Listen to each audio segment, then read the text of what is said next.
ಮೊದಲನೇ ಬೆಡ್ಡು, ಅದು ಎರಡನೇ ಬೆಡ್ಡು, ಹೌದು, ಇದು ಮೂರನೇ ಬೆಡ್ಡು,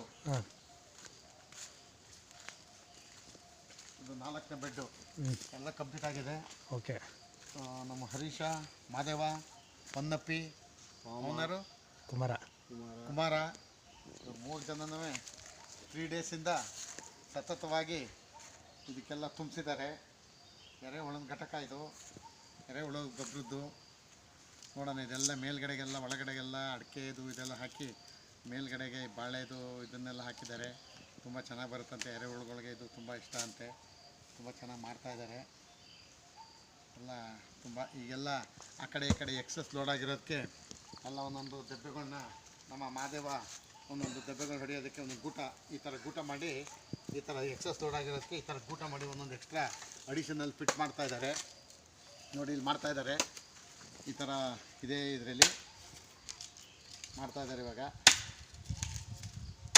ಇದರಲ್ಲಿ 2 ಆಯ್ತವ ಮಾದೇವ, ಒಂದಾಗುತ್ತಾ? 2 ಆಯ್ತವ.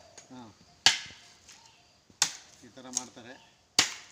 ಇದೆಲ್ಲ ಮತ್ತೆ ಇನ್ನೊಂದು 15 ಡೇಸ್ ಆದಮೇಲೆ ಇದಕ್ಕೆ ಈ ಎರೆಹುಳನ ನಮ್ಮ ಒಂದು ಮಿಸ್ಟರು ಮೂಡಿಗೆರೆಯಿಂದ ಪ್ರಸಾದ್ ಅಂತ ಇದ್ದಾರೆ, ಅವರು ಇದಕ್ಕೆ ಎರೆಹುಳ ಬಿಡ್ತಾರೆ. ಒಂದೊಂದಕ್ಕೆ 2-2 kg. ಅಲ್ಲಿಗೆ ಇಲ್ಲಿ 4 ಇದ್ದಾವೆ, ಆ ಕಡೆ 2 ಇದ್ದಾವೆ, 6 ಇನ್ನೊಂದು 20 ಡೇಸಲ್ಲಿ ಎರೆಹುಳ ಇದಕ್ಕೆ ಎರೆಕ್ಟ್ ಮಾಡ್ತಾರೆ.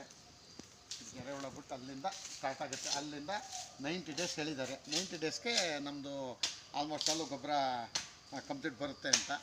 ಆಮೇಲೆ ಗೊಬ್ಬರ ರೆಡಿ ಆದಮೇಲೆ ಆ ಎರೆಹುಳನ ಬೇರೆ ಕಡೆಗೆ ಶಿಫ್ಟ್ ಮಾಡಿ ಇನ್ನೊಂದು ತೊಟ್ಟಿಗೆ ಮತ್ತೆ ಸೇಮ್ ಇದೇ ಥರ ಪ್ರೊಸೀಜರು. ನೆಕ್ಸ್ಟ್ ಇದೇ ಥರ ನಮ್ಮದು ಅಡಿಕೆದು ಇದು ಶಾಡೆ ಮತ್ತು ಉಳಿದಿದ್ದು ವೇಸ್ಟೆಲ್ಲ ಹಾಕಿದ್ದಕ್ಕೆ ಮತ್ತೆ ಇದೇ ಥರ ಫಿಲಪ್ ಮಾಡ್ತೀವಿ. ಮತ್ತೆ ನನ್ನ ಆಚೆಗೆ ಒಂದು 90 ಡೇಸು ಒಂದು 3-4 ಮಂತ್ಸಲ್ಲಿ ಇನ್ನೊಂದು ರೌಂಡ್ ಬರ್ತದೆ. ಇದಾದ ತಕ್ಷಣ ತೊಗೊಂಡೋಗಿ ನಮ್ಮದೆಲ್ಲ ಮರಗಳಿಗೆ ಅಪ್ಲೈ ಮಾಡ್ತೀವಿ.